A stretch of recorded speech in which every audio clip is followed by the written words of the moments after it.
Hi guys, today I will be sharing thumbprint cookies.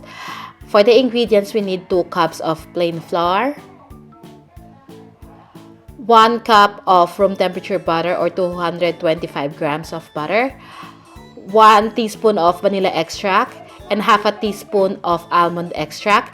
If you don't want to use almond extract, you can use just vanilla. Just make it 1.5 teaspoon. 1/4 teaspoon of salt, half a cup of butter, and 1 egg that we're gonna separate. I'll explain later. To begin, we're gonna beat the butter using an electric mixer, or you can use a whisk if you don't have a handheld mixer.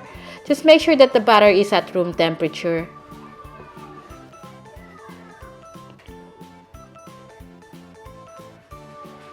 At this point, we can add the extract. So that's the vanilla and then the almond extract.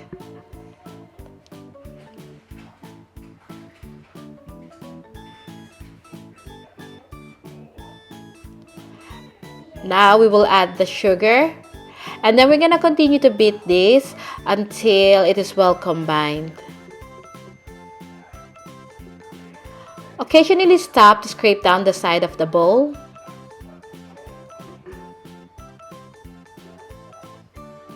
And now this is the egg. We're gonna split the egg, set aside the egg white, and then we're just gonna knead the yolk at this moment. Then continue beating.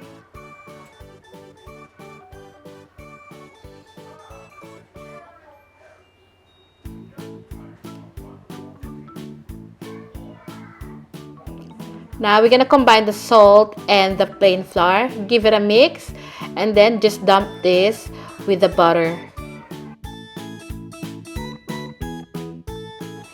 And then to mix this, I just gonna use the spatula first. And then at this point, I'm gonna lightly knead the dough, just for it to come together.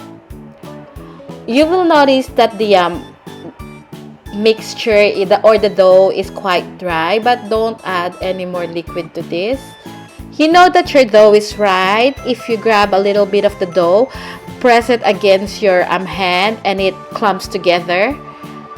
Now at this point, I just gonna put the dough in a cling wrap, and I will just let this rest in the fridge for about 15 minutes so that the flour or the dough will relax a little bit.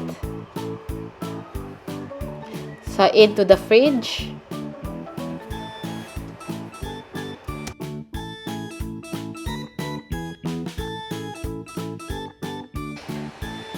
So after 15 minutes, we're ready to make the cookies. So I'm just gonna transfer it into a bowl again that we used before. And now I'm just gonna get about a tablespoon each. You can make it as little or as big as you like. And then I'm just gonna press it against my palm and then roll it into a ball. Just like this. One more time.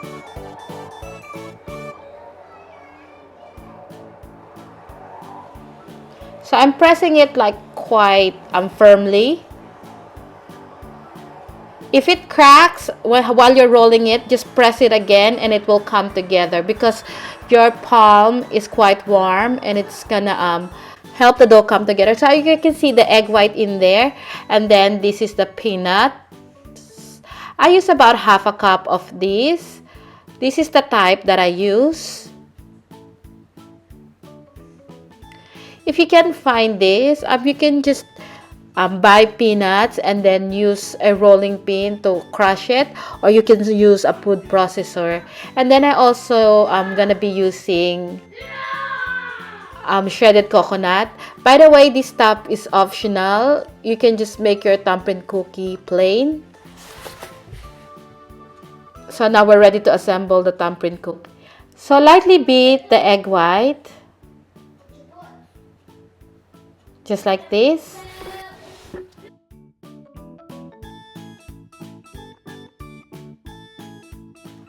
So I'm just rolling the dough into the egg white and then into the crushed nuts.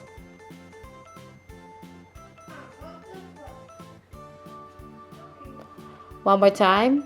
Roll the dough into the egg whites and then into the crushed nuts.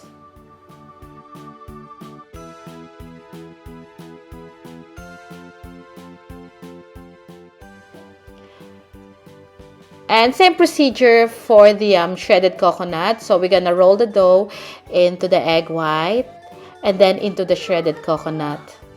And then continue doing this until you finish with all the dough.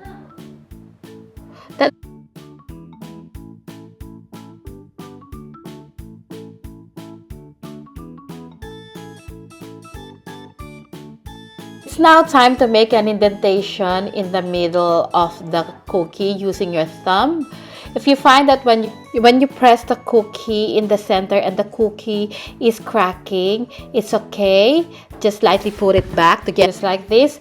You can press about halfway of the dough. Don't go all the way down or else the jam will seep out at the bottom.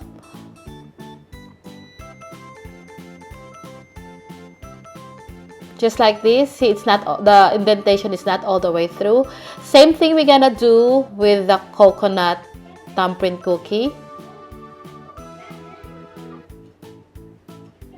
This is quite rustic. It does not need to be perfect. And now I'm spooning jam. You can use any jam that you like. On this one, I just use blueberry jam because that's my favorite. So use your favorite jam.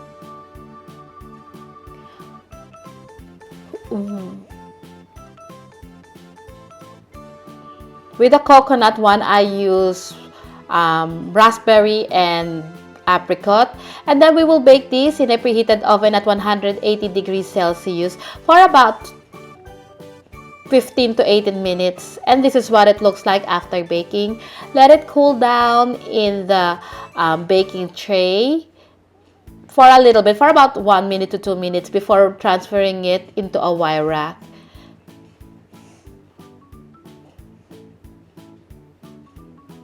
And with the coconut, this is white chocolate that I melted in the microwave, and then I'm just drizzling on top.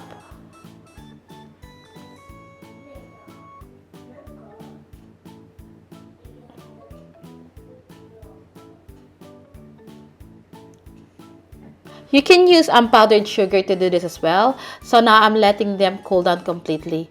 And this is the finished product. This is so good. So I hope you give them a try. And thank you so much for watching. I really do appreciate you coming here and watching all the videos. And then just to show you what it looks like inside of the cookie.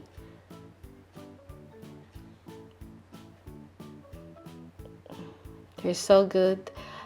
Again, thank you so much for watching, and I'll see you again next week. Bye!